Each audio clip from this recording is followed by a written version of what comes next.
Good afternoon, everyone, and thank you for joining me today for a very special edition of The Jennie Show. We're devoting this entire half hour to the story of a little miracle baby here in Augusta named Elizabeth. She's just turned 15 months old, and that's a significant milestone because the thing is, Elizabeth wasn't expected to live 15 hours, much less 15 months. And getting her here, just the live birth itself, was a very high risk and life-threatening process for her mother, Samantha. Elizabeth was born with a rare condition called caudal regression. It occurs about once in every 100,000 newborns. Elizabeth also has a heart disorder associated with caudal regression. Caudal Regression Syndrome is characterized by abnormal development of the lower spine of the developing fetus. You can see in this x-ray that bones may be misshapen, even missing. Caudal regression impairs the lower half of the body and can cause abnormal development in certain organs, the rectum and anus, and leg joints and bones. This disorder commonly appears in infants who are born to mothers with diabetes, in which it affects approximately 1 in 350 newborns. There's also a clear interrelation with insulin-dependent diabetes in mothers. It's statistics like those that led little Elizabeth's mom and grandmother to a national talk show last year. She's just a hot mess when it comes to this disease. She doesn't think it's serious. She wants to be like everybody else. She wants to eat what she wants to eat. She does not want to have to take shots. The fact that she can't feel her feet, the fact that she has got horrible ulcers and scars all over her legs, the fact that we were just in the emergency room last night, the night before, she doesn't realize that this is going to kill her. I want her to understand the severity of this disease. I don't want her to go blind. I don't want her to go on dialysis. I don't want her to have her legs amputated. Samantha Stomatakis joins me now. And Samantha, that was a really dark time for you and for your mom, and we are not going to revisit that. But I wonder if you can hear what Christina is saying now through a mother's heart, now that you have a baby. I can. Back then, it was, I wanted to be like everybody else. I wanted to be that normal teenager. I wanted to not have to worry about this disease that I was given. And when I found out I was pregnant, I do admit that I wasn't taking care of myself like I should have, and I wasn't listening to doctors, and I didn't want to listen to anybody. And it wasn't till I was 6 months pregnant that I did find out that my daughter was going to be born with a rare disability. So, and you know what? It sounds like you reacted the way a lot of people would. You out of sight, out of mind. I don't want to believe that. I don't want to believe that. It sounds like while your mother was trying so hard and trying to beg for help to get somebody to make you understand how important your health was, you also, you just didn't, denial. It was just denial, wasn't it? It was denial, and it wasn't till I had the right help and I had people, doctors, that I took it seriously, but it was a little bit too late. But I do now take it and consider it that when I do decide to have another child, that I will be more prepared by taking care of myself. You have the potential of encouraging other young people with type 1 diabetes about the severity of the illness. Yeah, it's very serious, and I would never wish this upon anybody, but if you were to not take care of yourself, it can lead you down a bad road. I want to ask you about something else. When you found out, that you were pregnant, and you were 19, and you weren't married, and then the medical problems, you could have had a medical abortion, but you chose not to. I could have, saying I was with the wrong person and I wasn't in the right state of mind to have a child that young. I did decide to keep her, and she has opened up my eyes now. I am in college. I'm on track to do the right thing, and I want to better myself for her. So you feel that you know, despite the age and the circumstances, you feel like I can be responsible enough, and I am going to get myself in a position where I can raise my daughter. Yeah, I don't want her to grow up with a mother who can't not do anything, because I can do anything I want to do, and I want to teach her and grow with her and have her grow and do everything she can do. What did it feel like when they, you know, when they put your baby in your arms the first time? The first time I actually held her, I wasn't able to hold her right after I had her C-section. They took her straight to the NICU. Yeah. The first time I did hold her, sorry. Yeah. It was magical. She held onto my finger, and it's just the warmth. I knew I was gonna love this baby no matter what. And is that love you feel when you watch her now and you see her grow? I'm amazed by her. Like, yeah. For doctors to tell me that, hey, your child's not gonna live more than an hour. Well, here she is 15 months later, and she gets around any way she wants to. It is amazing. It is, what she's saying is true, and we're going to show you that in just a minute. Do stick around, because when we come back from this break, you're going to meet little Elizabeth. Stay with us.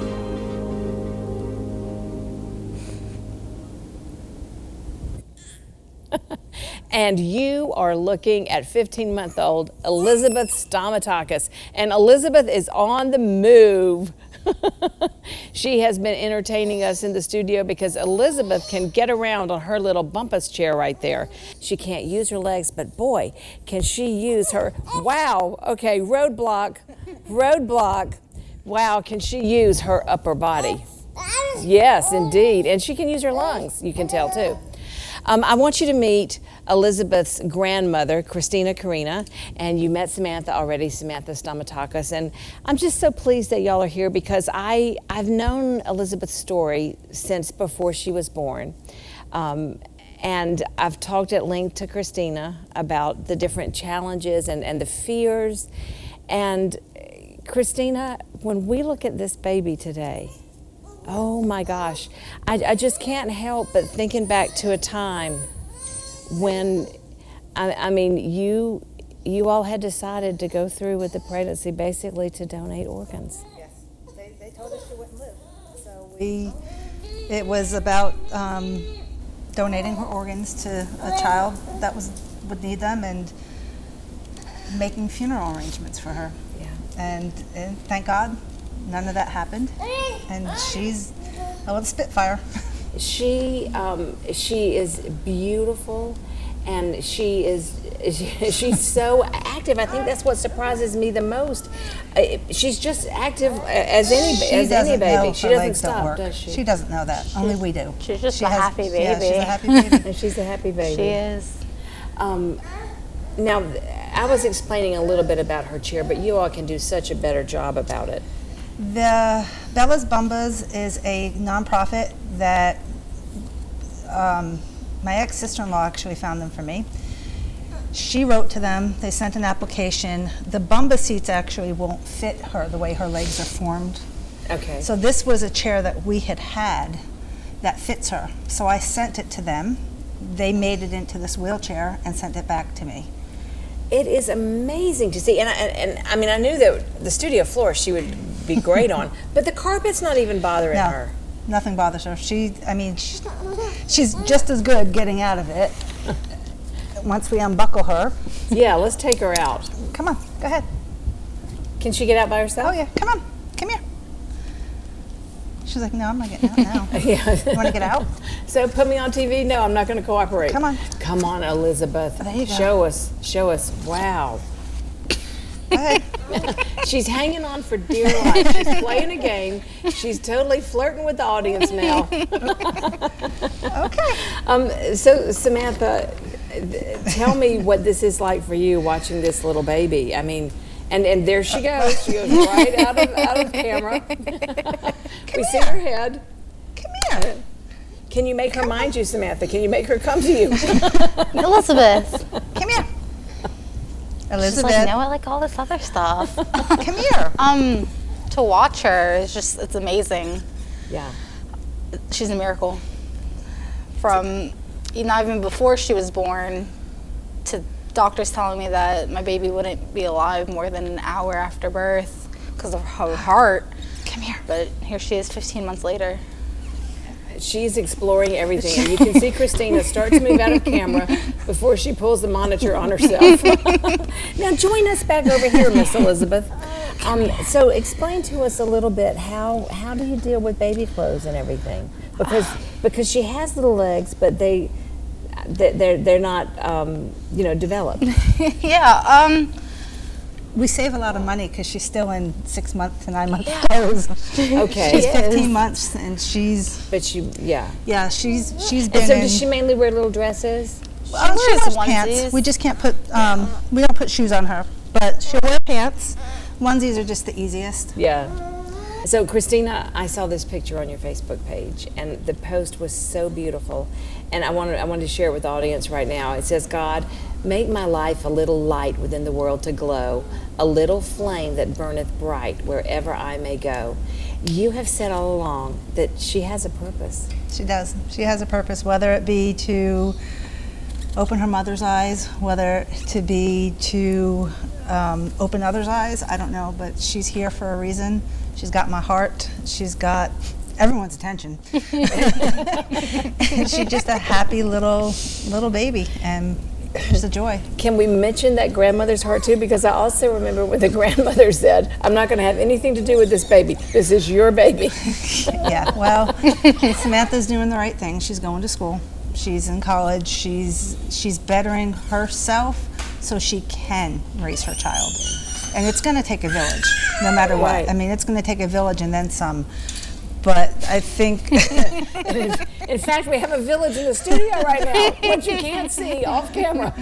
I mean, yeah, I would be there. I was never going to go anywhere. I didn't expect her to steal my heart, but she did. Well, she's a precious baby, and I'm just so glad that she was able here, to be Elizabeth. here on and off camera with us. There she goes.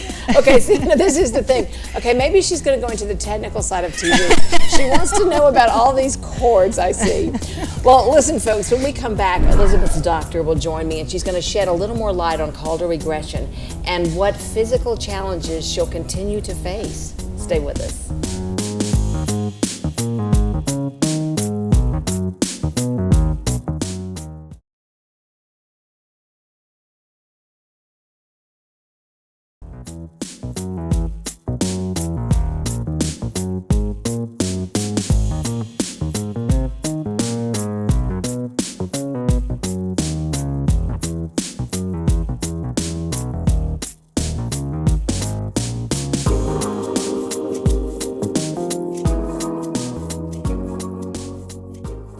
Caudal regression is a very rare disorder, and it causes all kinds of complications in the developing fetus. Dr. Travis Stork explained Samantha's ultrasound images like this. The lower spine does not extend all the way to the tailbone like you would normally hope or expect, which may signify caudal regression syndrome. That may mean that the baby is unable to walk, and if you look closely, the image on the right up there, the lower leg where that red circle is, the bony development of that lower leg is not equivalent to the other bones in the body. There very well may be some deformities in the lower legs. Dr. Rebecca Pierce specializes in pediatrics and adolescent medicine at AU Health and the Children's Hospital of Georgia. She has watched Elizabeth's physical and cognitive growth since the beginning. Dr. Pierce, thank you for being here. And let's point out that caudal regression syndrome occurs sporadically, meaning that people with no background of the condition in their family can have it. Correct. It can come on in any generation with no family history, but it is more common in mothers who have diabetes. I think that one of the, in terms of media, One of the biggest movies that had a storyline about diabetes was Still Magnolia years ago. And Julia Roberts had type 1 diabetes, and Sally Field was the mother. And Sally Field did not want her to get pregnant. And she was so excited when she was pregnant. So this makes you think about the reasons, because it can be so hard on the mother, first of all, and then there can be other complications. Correct. These babies from the beginning can grow to be too large while they're still in the mom. They can have issues maintaining blood sugar once they're born. They can have heart defects. They can have problems with their bowel. There are a whole host of issues that babies born to diabetic mothers can have. That is so sad. It is. What do you do? How do you help as a physician? What can you do? One of the things we can do is try to get the mom to keep her blood sugar in control, keeping it in that kind of 100 range and not letting it go too low or too high. Both extremes can cause injury to the baby. So once that baby is born, if there are developmental disorders, then there are just going to be challenges through the baby's life. Correct. Now, speak a little bit about Elizabeth's situation when, before she was born, the doctors didn't think she would live. Correct. So we know that Elizabeth has caudal regression or sacral agenesis, and so her spinal cord and column did not form all the way. So she has the first part of the cervical spine, and she has her thoracic spine, but starting at the lumbar spine, so kind of the lower back, she has the first L1 bone that's kind of small and didn't form correctly, and then the rest of the bones just didn't form. Oh my goodness.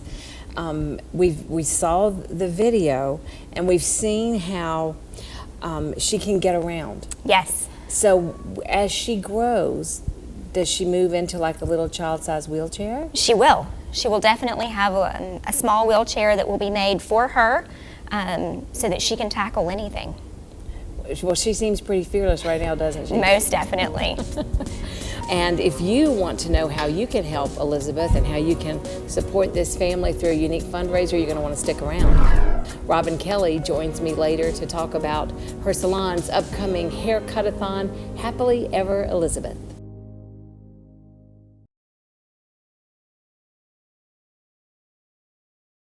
Welcome back, everyone. A local salon is all about giving back to the community. In fact, over the years, they've raised nearly $100,000 for local families. And this year, Trend Salon is celebrating Happily Ever Elizabeth Day on Sunday, September 16th. Robin Kelly is the owner of Trend Salon in Martinez. And Robin, this is going to be your 10th year of doing this kind of a cut-a-thon. Yeah, we're excited. I love the idea that you all are giving of your time and your talents to benefit someone in need. Thank you. What made you decide to start doing this a decade ago? So a friend of mine, Melissa, her daughter had trisomy 13, and a mother that her son had cancer, she stepped up and said, hey, I'm dealing with my little baby that has cancer, so I want to use the gifts that God gave me and I want to vacuum her house. So then we started realizing what it says in 1 Peter about using the gifts that God gave you. So we decided we would use our gifts to help somebody else, and it just kind of spiraled from there. And I love it because you're doing it on a Sunday, so you're not taking away from time when you normally have your clients scheduled. Correct. You're not saying to anybody, sorry, we're not going to be able to do you on that day. That's right. You're working another day that week. Exactly. So it's going to be a lot of fun on that Sunday. You're going to have all kinds of things going on besides, haircuts and nail polish and things. Yes, ma'am. It is. It's just a fun-filled day for the whole family. We're going to do haircuts, face painting. We'll have a bouncy house for the kids. We'll do nail polish changes. There's just a slew of activities, free food, lots of free stuff. All we ask is that people come out and donate any amount that they feel led to do. I love that. That's a really nice thing to do. How did you learn about Elizabeth, Robin? I do Christina's hair. Okay. And through this process of praying for God to give us the next cut-a-thon person, we've never picked a child. It's always been God put something specifically in our path. And my husband one day said, Robin, she's your neighbor. She actually works across the street. So this is the time we really need to love our neighbor, literally, because she is across the street from us. So she was supposed to be the one She was the whole it. time. I love it. I love that so much. We want to make sure that you know the date. So Robin lets us make our way back over to the couch, Okay. and I'll tell you about this. It's the 10th annual Cut-a-thon, Happily Ever Elizabeth. It will be held at Trend Salon on Sunday, September 16th from 10 a.m. until 5 p.m. There will be free haircuts, polish changes, and as Robin said, free lunch, and Robin said, lots of free stuff. There'll be a bouncy house for the kids, face painting, and again, all the money raised goes directly to little Elizabeth's family. And that is all the time we have today. Thanks again to Christina and Samantha for sharing Elizabeth's story with us. Samantha, I'm sure that you have made an impact on so many other people just by sharing what you have and talking about your illness. And I hope that a lot of other people will learn from the enormous challenges that you have faced. Yeah. And Robin and Dr. Pierce, thank you both for being here today too. I appreciate you giving us your time to talk about your special relationships with that little Elizabeth that keeps rolling out of camera. There she is. You'll find all the information about Robin's Cut-a-thon at Trend Salon, Happily Ever Elizabeth, on our website, WJBF.com. Just click the Jennie link. Have a wonderful afternoon, everyone, and I'll see you again next Tuesday at 12:30 for Jennie. Okay, so she likes your blanket.